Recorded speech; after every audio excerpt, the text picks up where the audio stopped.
Le jeudi 17 février 2022, les populations de Mongopuku et de Douanzili ont été mis au même niveau d'information que leurs concitoyens d'Ongoyo et Tchétché. Jean-François Kondo est personnellement venu leur répercuter les bonnes intentions du chef de l'État. Il m'a dit ceci: le centenaire d'une ville est une fête des populations de cette ville-là. Donc le centenaire de Pointe-Noire, c'est votre fête, la fête des Ponténégrins, qui doivent vivre cette fête à fond. Premièrement,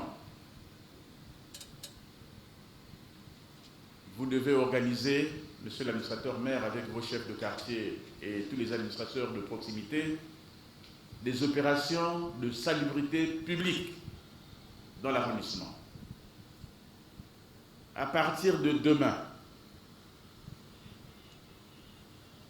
nous ne souhaitons plus voir à Mongopuku des immondices qui traînent à gauche et à droite, des caniveaux pleins de détritus.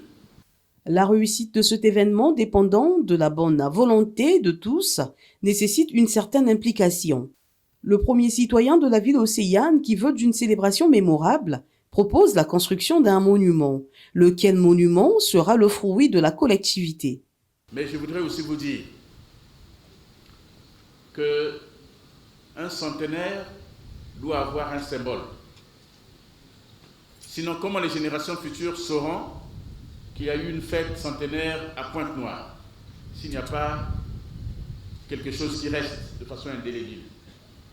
Et donc, le conseil municipal a pris une délibération pour faire ériger un monument, place de la gare, au rond-point de la gare. Nous allons avoir un monument du centenaire. Nous allons dans les tout prochains jours mettre en place un mécanisme où les populations de Pointe-Noire vont apporter leur contribution à la construction de ce monument. C'est une contribution modique, mais symbolique. Ça sera 250 francs par citoyen.